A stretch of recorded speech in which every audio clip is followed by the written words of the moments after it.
Bonjour à toutes et à tous, merci de nous rejoindre aujourd'hui pour cette nouvelle vidéo en matière de fiscalité. Aujourd'hui, on va s'intéresser à la fiscalité des crypto-monnaies et au mythe des obligations fiscales déclaratives en matière de fiscalité pour ceux qui pensent que parce qu'on est en matière de crypto-monnaie, on peut se détacher de toute obligation déclarative.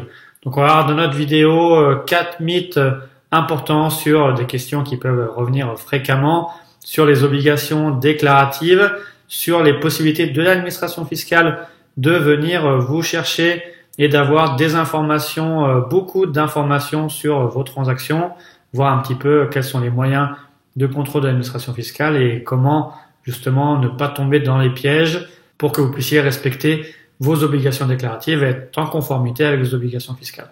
Donc c'est ce qu'on va voir dans la vidéo. C'est parti.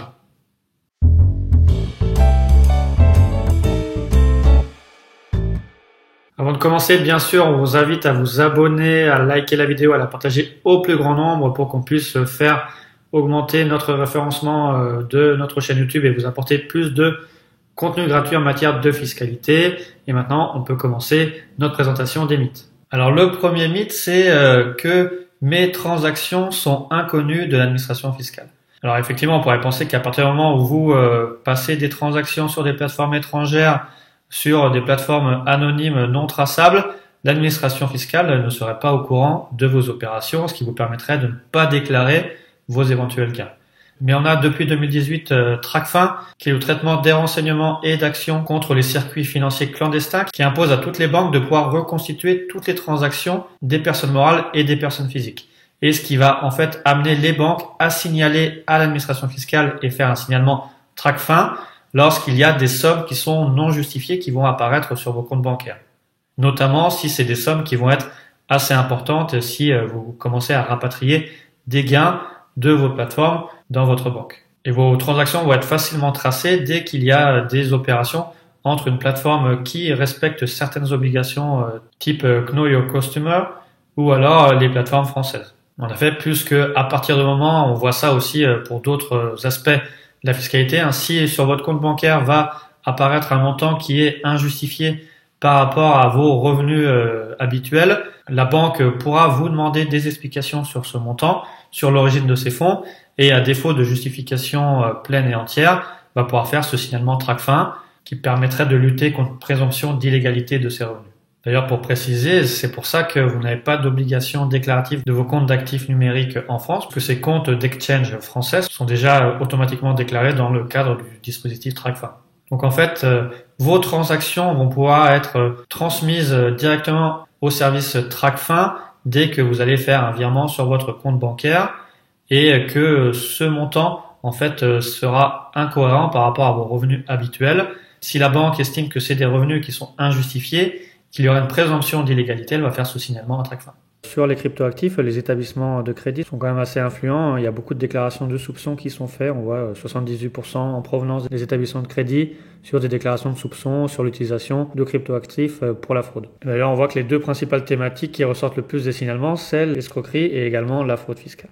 Et on voit d'ailleurs que les banques ont engagé des travaux pour justement améliorer la détection et surveiller tout ce qui est en matière de cryptoactifs au regard de leurs obligations en matière de risque sur leurs obligations bancaires. Donc maintenant, on peut passer au deuxième mythe qui serait que sans versement sur votre compte bancaire et même en utilisant des cryptos anonymes, vous pourriez passer sous les radars de l'administration fiscale. Ce qu'il faut bien retenir, c'est que même si vous passez par une plateforme qui vous assure l'anonymat total de vos opérations, à partir du moment où vous allez revenir sur la conversion fiat ou pour l'achat d'un bien ou d'un service, vous allez avoir une opération bancaire qui va faire lumière sur votre activité. De même, la plupart des plateformes vont conserver votre activité de trading pour une communication aux autorités en cas de demande. Puisqu'il y a beaucoup de plateformes qui sont soumises à des obligations légales de transmission d'informations dans le type, comme on l'a vu avant, dans le cadre du dispositif légal Know Your Customer. Et c'est pareil, en France, on tend de plus en plus à ce que toutes les plateformes, c'est ce qui existe aussi dans d'autres pans de la fiscalité, notamment en matière de TVA,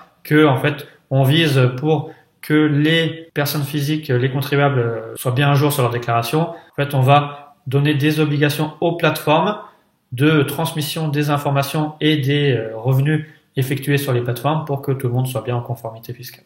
Alors le troisième mythe, ça serait que même si on utilise des plateformes anonymes avec des cryptos anonymes, l'administration fiscale n'aura jamais accès à nos données. Alors effectivement, se pose la question de l'étendue des droits de l'administration fiscale pour retracer vos opérations et retrouver toutes vos opérations effectuées sur une période donnée, une période soumise à contrôle fiscal. Il faut savoir qu'il y a un mouvement global de demande d'informations. D'ailleurs, en 2018, déjà, la France avait fait 20 demandes à Kraken pour avoir des informations sur des contribuables qui ont utilisé la plateforme. Et également, si on regarde le rapport 2019, là on voit que la France a fait 17 demandes sur justement des utilisateurs de la plateforme.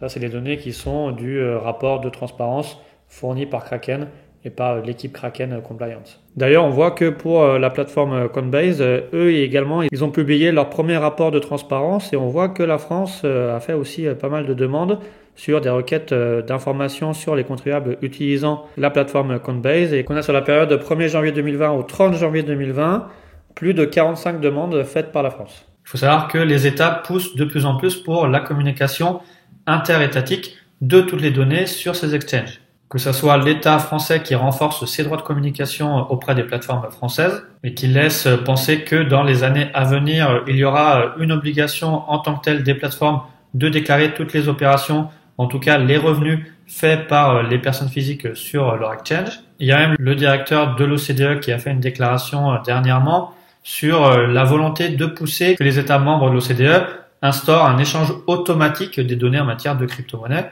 afin que, avant la fin de l'année 2021, on puisse mettre en place, comme ce qui existe en matière de transmission des données bancaires, un échange automatique de ces données entre États. Et pourquoi permettre aux administrations fiscales de recouper les informations qu'elles ont déjà de leurs contribuables au titre de leurs obligations fiscales déclaratives dans leur État. Donc c'est pour ça qu'il est important de se mettre en conformité le plus rapidement avec ces obligations déclaratives, de bien déclarer tous ces comptes à l'étranger, de bien déclarer toutes ces opérations imposables, d'être en règle avec sa fiscalité afin d'éviter tout problème ultérieur qui pourrait vous être préjudiciable avec des majorations supplémentaires, notamment si on s'aperçoit que vous êtes de mauvaise foi.